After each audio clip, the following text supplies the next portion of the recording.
ይህ የሕያው እግዚአብሔር ቃል ነው። ምዕራፍ 16 መላው የእስራኤል ማህበር ከግብጽ በወጡ በሁለተኛው ወር በ15ኛው ቀን ከኤሊም ተነስተው በኤሊምና በሲና መካከል ወደምትገኘው ወደ ሲን ምድረ በዳ መጡ። በምድረ በዳው መላው ማህበር በሙሴና በአሮን ላይ አጉረመረሙ። እስራኤላውያንም እነርሱን እንዲህ አሏቸው፣ በስጋ መቀቀያው እንጨት ዙሪያ ተቀምጠን የፈለግነውን ያህል ምግብ መመገብ በምንችልበት በግብጽ ሳለን ምን ነው እግዚአብሔር በገደለን ሞተን ባረፍነው ኖሮ፣ እናንተ ግን ይህ ሁሉ ጉባኤ በራብ እንዲያልቅ ወደዚህ ምድረ በዳ አመጣችሁን አሏቸው።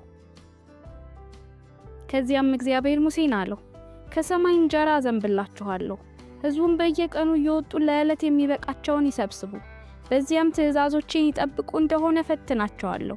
በስድስተኛው ቀን በሌሎቹ ዕለታት ከሚሰበስቡት እጥፍ ሰብስበው ያዘጋጁ። ስለዚህ ሙሴና አሮን በእስራኤላውያን ሁሉ እንዲህ አሉ፣ ከግብጽ ምድር ያወጣችሁ እግዚአብሔር መሆኑን በዛሬቱ ምሽት ታውቃላችሁ።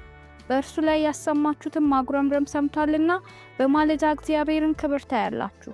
ለመሆኑ በእኛስ ላይ የምታጉረመርሙት እኛ ምንድነንና ነው አሏቸው። ሙሴም ንግግሩን በመቀጠል በእርሱ ላይ ማጉረምረማችሁን ሰምቷልና በምሽት የምትበሉትን ስጋ በማለዳም የምትፈልጉትን ያህል እንጀራ በሚሰጣችሁ ጊዜ እግዚአብሔር መሆኑን ታውቃላችሁ። እኛ ማንን? በእኛ ላይ አይደለም ያጉረመረማችሁት በእግዚአብሔር ላይ ነው እንጂ አሏቸው። ከዛም ሙሴና አሮን ማጉረምረማችሁን እርሱ ሰምቷልና ወደ እግዚአብሔር ፊት ቅረቡ ብለህ ለመላው እስራኤል ማህበር ተናገር አለው። አሮንም ለመላው የእስራኤል ማህበር ሲናገር ሳለ ወደ ምድረ በዳው ተመለከቱ።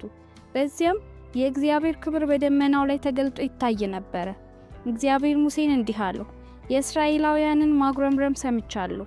ይህንን ንገራቸው፣ ፀሐይ ከመጥለቋ በፊት ስጋ ትበላላችሁ፣ ሲነጋም እንጀራ ትበላላችሁ። ከዚያም እኔ እግዚአብሔር አምላካችሁ መሆኔን ታውቃላችሁ። በዚያሽ ምሽት ድርጭት መተው ሰፈሩን አለበሱት። በነጋውም በሰፈሩ ዙሪያ ጤዛ ተገኝቶበት ነበር። ጤዛውም ከረገፈ በኋላ በሜዳው ላይ ስስ የሆነ አመዳይ የሚመስል የተጋገረ ነገር በምድረ በዳው ላይ ታየ። እስራኤላውያንም ይህንን ባዩ ጊዜ ምን እንደሆነ ባለማወቃቸው እርስ በርሳቸው ይህ ነገር ምንድነው ተባባሉ። ሙሴም ይህ ትበሉት ዘንድ እግዚአብሔር የሰጣችሁ እንጀራ ነው አላቸው። እግዚአብሔር ያዘዘው ይህ ነው፣ እያንዳንዱ የሚያስፈልገውን ያህል ይሰብስብ፣ በድንኳናችሁ ባለው ሰው ልክ ለእያንዳንዱ አንድ ጎሞር ውሰዱ ብሎ እግዚአብሔር አዟል። እስራኤላውያንም እንደነገራቸው አደረጉ። አንዳንዶች አብዝተው አንዳንዶች ደግሞ አሳንሰው ሰበሰቡ። የሰበሰቡትን በጎሞር በሰፈሩ ጊዜ ብዙ የሰበሰበውም አልተረፈውም፣ ጥቂት የሰበሰበውም አልጎደለበትም። እያንዳንዱም የሰበሰበውን የሚያስፈልገውን ያህል ሆነ። ሙሴም ማንም ከዚህ ለነገ ምንም ማስተረፍ የለበትም አላቸው። ሆኖም ግን አንዳንዶቹ ሙሴ የተናገረውን ቸል በማለት ከሰበሰቡት ውስጥ ከፊሉን አስተርፈው አሳደሩ። በማግስቱም ጧት ተልቶ መሽተት ጀመረ። ስለዚህ ሙሴ ተቆጣቸው። በየማለዳው እያንዳንዱ የሚያስፈልገውን ያህል ሰበሰበ። ፀሐይ የበረታ በሄደ ጊዜ ቀለጠ። በስድስተኛው ቀን ለእያንዳንዱ ሰው 2 ጎሞር አድርገው እጥፍ ሰበሰቡ። የማህበሩ አለቆች ወደ ሙሴ መጥተው ይህንኑ ነገሩት። እርሱም አላቸው፣ እግዚአብሔር ያዘዘው ይህን ነው። ነገ ለእግዚአብሔር የተቀደሰ ሰንበት በመሆን የረፍት ቀን ይሆናል። ስለዚህ መጋገር የምትፈልጉትን ጋግሩ፣ መቀቀል የምትፈልጉትን ቀጥሉ፣ የተረፈውን አስቀምጡ፣ እስከ ጧትም ድረስ አቆዩት። ስለዚህ ሙሴ እንዳዘዘው እስከ ጧት ድረስ አቆዩት፣ አልሸተተም ወይም አልተላም። ሙሴም እንዲህ አለ፣ ዛሬውኑ ብሉት፣ ዛሬ የእግዚአብሔር ሰንበት ነውና። ዛሬ በመሬት ላይ ምንም አታገኙም፣ 6 ቀን ትሰበስቡታላችሁ። በሰባተኛው ቀን በሰንበት ዕለት ግን ምንም ነገር አይኖርም። ሆኖም አንዳንዶቹ በሰባተኛው ቀን ለመሰብሰብ ወጡ፣ ነገር ግን ምንም አላገኙም። ከዚያም እግዚአብሔር ሙሴን አለው፣ ትእዛዞቼንና መመሪያዎቼን ለመፈጸም እስከ መቼ እምቢ ትላላችሁ? እግዚአብሔር ሰንበትን የሰጣችሁ መሆኑን ልብ በሉ። በስድስተኛው ቀን ለ2 ቀን የሚሆን እንጀራ የሰጣችሁ ለዚህ ነው። በሰባተኛው ቀን እያንዳንዱ ሰው ባለበት ይቆይ፣ ማንም አይወጣም። ስለዚህ ሕዝቡ በሰባተኛው ቀን አረፉ። የእስራኤል ሕዝብ ምግቡን መና አሉት። እርሱም እንደ ድንብላል ዘር ነጭ፣ ጣዕሙም ከማር እንደተጋገረ ቂጣ ነበር። ሙሴም አለ፣ እግዚአብሔር ያዘዘን ይህን ነው፣ ከግብጽ ባወጣችሁ ጊዜ በምድረ በዳ እንድትበሉ የሰጠኋችሁን እንጀራ ያዩ ዘንድ 1 ጎሞር መና ወስደህ ለሚመጡት ትውልዶች አቆየው። ስለዚህ ሙሴ አሮንን 1 ማሰሮ ወስደህ 1 ጎሞር መና አስቀምጥበት፣ ለሚመጡት ትውልዶች እንዲቆይም እግዚአብሔር ፊት አስቀምጠው አለው። እግዚአብሔርም ሙሴን እንዳዘዘው አሮን መናውን ይጠብቅ ዘንድ በምስክሩ ፊት አስቀመጠው። እስራኤላውያንን ወደ መኖሪያቸው ምድር እስኪወጡ ድረስ ለ40 ዓመት መና በሉ። ወደ ከነዓን ድንበር እስከሚደርሱ ድረስ መና በሉ። 1 ጎሞር የኢፍ መስፈሪያ 1/10 ነው። ምዕራፍ 17 መላው የእስራኤል ማህበር ከሲና ምድረ በዳ ተነስቶ እግዚአብሔር እንዳዘዘው ከስፍራ ወደ ስፍራ ተጉዞ በራፊም ሰፈረ። ነገር ግን ሕዝቡ የሚጠጡት ውሃ አልነበረም። ስለዚህ የምንጠጣውን ውሃ ስጠን በማለት ሙሴን ተጣሉት። ሙሴም እኔን ለምን ትጣሉኛላችሁ? እግዚአብሔርን ለምን ትፈታተናላችሁ? አለ። ነገር ግን ሕዝቡ በዚያ ተጠምተው ስለነበር በሙሴ ላይ አጉረመረሙ። እነርሱም እኛና ልጆቻችን እንዲሁም ከብቶቻችን በውሃ ጥም እንድናልቅ ከግብጽ ለምን አወጣህን? አሉት። ከዚያም ሙሴ በዚህ ሕዝብ ምን ላድርግ? በድንጋይ ሊወግሩኝ ተዘጋጅተዋል ብሎ ወደ እግዚአብሔር ጮኸ። እግዚአብሔርም ለሙሴ እንዲመለሰለት ከሕዝቡ ፊት ሂድ፣ ከእስራኤል አለቆች አንዳንዶቹን እንዲሁም አባይን የምታህበትን በትር ያዝና ሂድ። ኮሬብ ባለው አለት በዚያ እኔ ባንተ ፊት እቆማለሁ። አለቱን ምታው፣ ከእርሱም ሕዝቡ የሚጠጡት ውሃ ይወጣል። ስለዚህ ሙሴ በእስራኤል አለቆች ፊት ይህንኑ አደረገ። ስፍራውንም ማሳህና መሪባ ብሎ ጠራው። እስራኤላውያን ጠብ ፈጥረው እግዚአብሔር ከኛ ጋር ነው ወይስ አይደለም በማለት እግዚአብሔርን ተፈታትነዋልና። አማሌቃውያን መተው እስራኤላውያንን ራፊም ላይ ወጉ። ሙሴም ኢያሱን ከሰዎቻችን አንዳንዶቹን ምረጥና አማሌቃውያንን ለመዋጋት ውጣ፣ በነገው ዕለት የእግዚአብሔር በትር በእጆቼ ይዤ በኮረብታው ጫፍ ላይ ቆማለሁ። ስለዚህ ኢያሱ ሙሴ ባዘዘው መሰረት ከአማሌቃውያን ጋር ተዋጋ። ሙሴ አሮንና ሐሮም ወደ ኮረብታው ጫፍ ወጡ።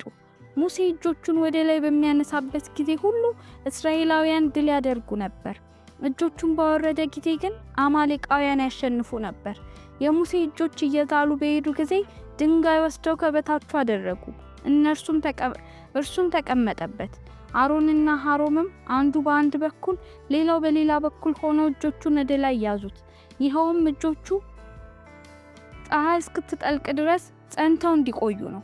ስለዚህ ኢያሱ የአማሌቃውያንን ሰራዊት በሰይፍ ድል አደረገ። ከዚያም እግዚአብሔር ሙሴን ሲታወስ እንዲኖር ይህንን በጥቅልል መጽሐፍ ላይ ጻፈው። ኢያሱም መስማቱን አረጋግጠ፣ ምክንያቱም የአማሌቃውያንን ዝክር ከሰማይ በታች ፈጽሜ ደመስሳለሁ አለው። ሙሴም መሠዊያውን ሰርቶ እግዚአብሔር አርማዬ ነው ብሎ ሰየመው።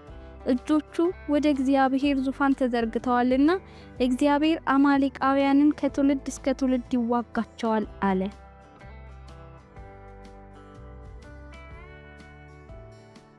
ምዕራፍ 18 የምድያም ካህን የሙሴ አማት ዮቶር እግዚአብሔር ለሙሴና ለሕዝቡ ለእስራኤል ያደረገላቸውን ሁሉ እንዲሁም እግዚአብሔር እስራኤልን ከግብጽ እንዴት እንዳወጣቸው ሰማ። ሙሴ ሚስቱን ሲፓራን ከመለሳት በኋላ አማቱ ዮቶር እርሷንና 2 ወንድ ልጆቿን ተቀብሏቸው ነበር። ሙሴ በባዕድ አገር መጻተኛ ነኝ ለማለት የመጀመሪያ ልጁን ስም ጌርሳም አለው። የአባቴ አምላክ ረዳቴ ነው፣ ከፈርዖን ሰይፍ አድኖኛልና ለማለት ደግሞ ሁለተኛው ልጁን አልዓዛር አለው። የሙሴ አማት ዮቶር ከሙሴ ወንድ ልጆችና ሚስት ጋር ሆኖ በምድረ በዳ ከእግዚአብሔር ተራራ አጠገብ ወደ ሰፈረበት ወደ ሙሴ መጣ። ዮቶር እኔ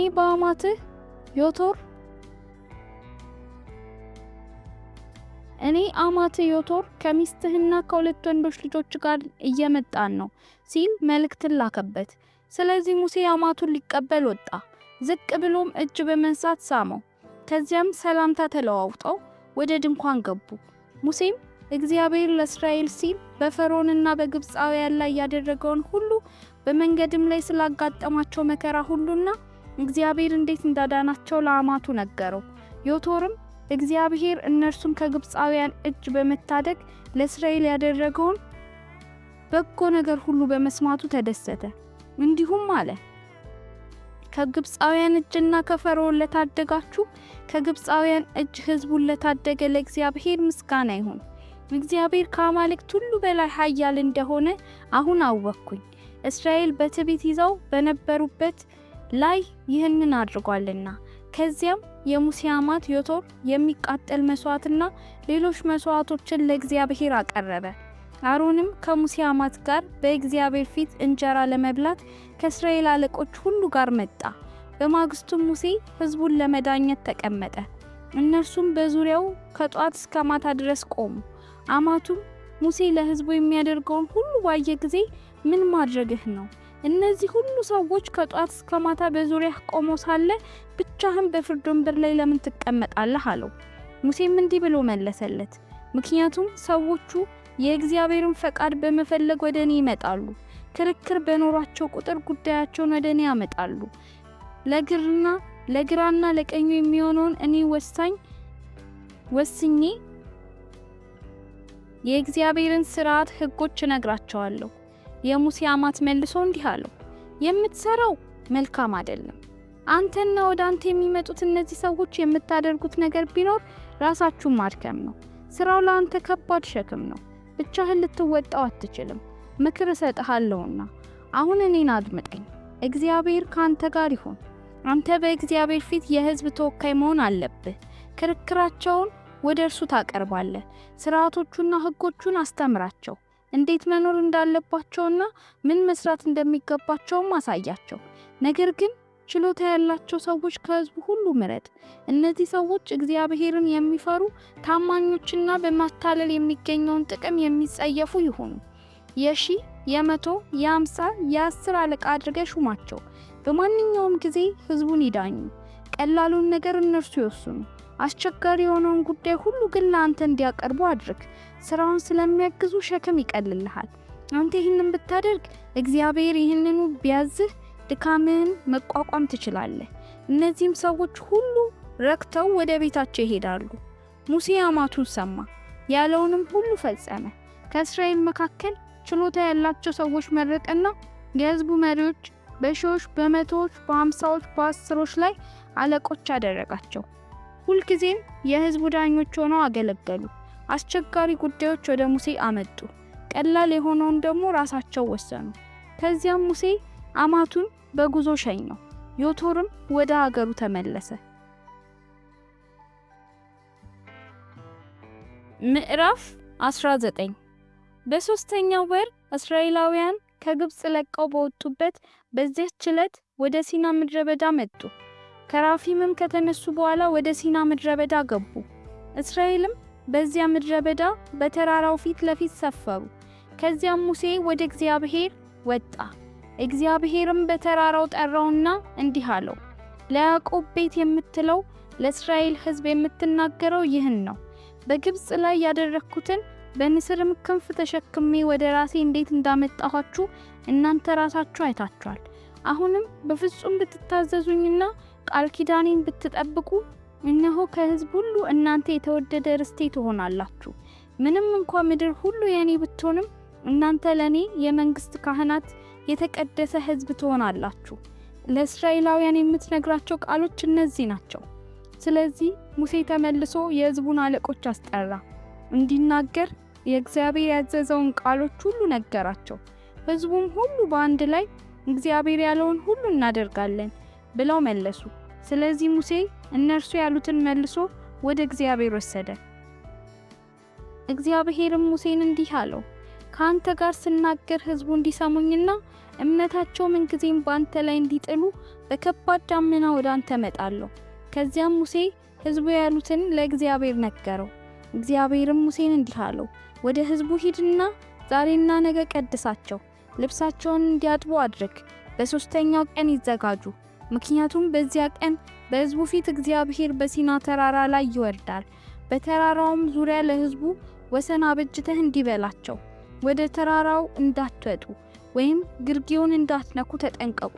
ማንም ተራራውን ቢነካ በእርግጥ ይሞታል፣ በድንጋይም ይወገራል ወይም በቀስት ይወጋል። ምንም እጅ በእርሱ ላይ አያርፍም። ሰውም ሆነ እንስሳ በሕይወት እንዲኖር አይተውም። ወደ ተራራው መውጣት የሚችሉት ከፍ ባለ ድምፅ መለከት በተነፋ ጊዜ ብቻ ነው። ሙሴ ከተራራው ወርዶ ወደ ሕዝቡ ከሄደ በኋላ ቀደሳቸው፣ ልብሳቸውንም አጠቡ። ከዚያም ለሕዝቡ ለሶስተኛው ቀን ራሳችሁን አዘጋጁ፣ የግብረ ሥጋ ግንኙነት ከማድረግም ተቆጠቡ አላቸው።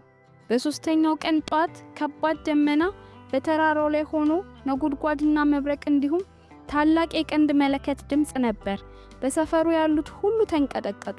ከዚያም ሙሴ ከእግዚአብሔር ጋር ለመገናኘት ሕዝቡን ከሰፈር ይዞ ወጣ። ከተራራውም ግርጌ ቆመ። የሲና ተራራ እግዚአብሔር በእሳት ስለወረደበት በጢስ ተሸፍኖ ነበር። ጢሱ ከምድጃ እንደሚወጣ ጢስ ወደ ላይ ተንጎለጎለ። ተራራውን በሙሉ በኃይል ተናወጠ። የመለከቱን ድምፅ እያየለ መጣ። ከዚያም ሙሴ ተናገረ፣ እግዚአብሔርም በድምፅ መለሰለት። እግዚአብሔር በሲና ተራራ ጫፍ ላይ ወረደ። ሙሴን ወደ ተራራ ጫፍ ጠራው። ሙሴም ወጣ። እግዚአብሔርም እንዲህ አለው፣ ሕዝቡ እግዚአብሔርን ለማየት በመጣደፍ ብዙዎቹ እንዳይጠፉ ውረድና አስጠንቅቃቸው። ወደ እግዚአብሔር የሚቀርቡት ካህናት እንኳ ራሳቸውን መቀደስ አለባቸው፣ አለዚያ እግዚአብሔር ቁጣውን ያወርድባቸዋል።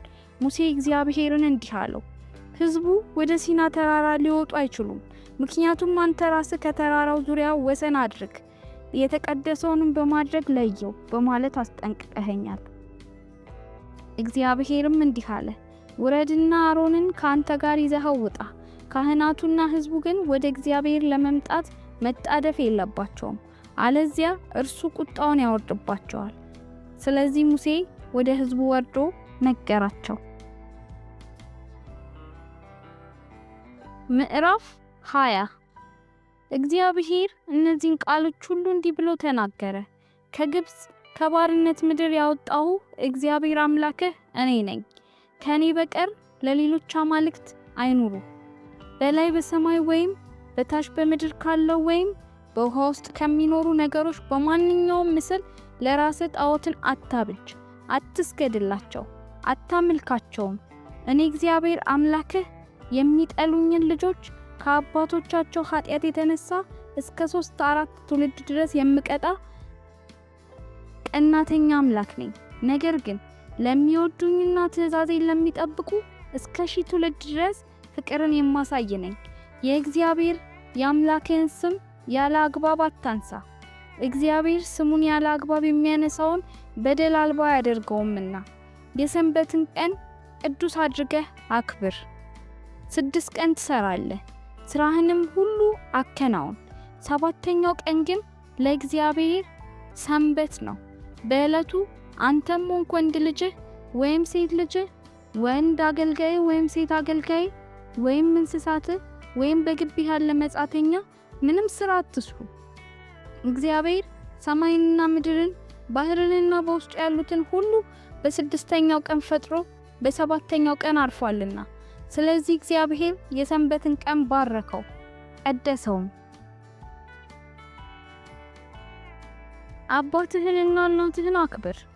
እግዚአብሔር አምላክ በሚሰጥ ምድር እድሜህ እንዲረዝም አትግደል፣ አታመንዝር፣ አትስረቅ፣ በባልንጀራህ ላይ በሐሰት አትመስክር፣ የባልንጀራህን ቤት አትመኝ፣ የባልንጀራህን ሚስት ወይም የእርሱን ወንድ አገልጋይ ሆነ ሴት አገልጋይ፣ በሬውንም ሆነ አህያውን ወይም የእርሱ የሆነውን ማንኛውንም ነገር አትመኝ። ሕዝቡም መብረቁንና ነጎድጓዱን የተራራውን መጤስና የመለከቱን ድምፅ ባዩና በሰሙ ጊዜ በፍርሃት ተንቀጠቀጡ፣ በርቀትም ቆሙ። ሙሴም አንተ ራስህ ተናገረን፣ እኛም እናደምጥሃለን። እግዚአብሔር እንዲናገረን አታድርግ፣ አለዚያ መሞታችን ነው አሉት። ሙሴም ለሕዝቡ አትፍሩ፣ ኃጢአት እንዳትሰሩ የእግዚአብሔር ፍርሃት ከእናንተ ጋር ይሆን ዘንድ እግዚአብሔር ሊፈትናችሁ መጥቷል አላቸው። እግዚአብሔርም ወዳለበት ጥቅጥቅ ወደ ሆነው ጨለማ ሙሴ ቀርቦ ሳለ ሕዝቡ በርቀት ቆሞ ነበር። ከዚያም እግዚአብሔር ሙሴን አለው፣ ለእስራኤላውያን ይህንን ንገራቸው፣ ከሰማይ ሆኜ እንደተናገርኳችሁ እናንተ ራሳችሁ አይታችኋል። ከኔ በቀር ሌሎች አማልክት አይኑሯችሁ። ከብር ወይም ከወርቅ ለእናንተ አማልክትን አታብጁ።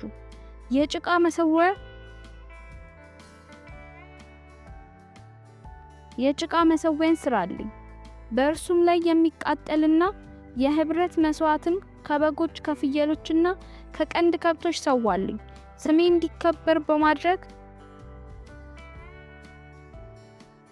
እንዲከበር በማደርግበት ቦታ ሁሉ ወደ አንተ መጣና ባርካለሁ። ከድንጋይ መሰዊያ የምትሰራልኝ ከሆነ ከእርጥብ ድንጋይ አትስራ። መስሪያ የነካው ወይም ከሆነ ታረክሰዋለህ። ወደ መሰዊያ በደረጃ አትውጣ፣ አለዚያ ኀፍረተ ሥጋህ ይገለጣል። ይህንን እያዳመጣችሁ ያላችሁ ሁሉ እግዚአብሔር ዘመናችሁን ይባርክ። ለሌሎች እንዲደርስ ላይክ፣ ሼር፣ ሰብስክራይብ ማድረጋችሁን አትርሱ። ተባረኩ።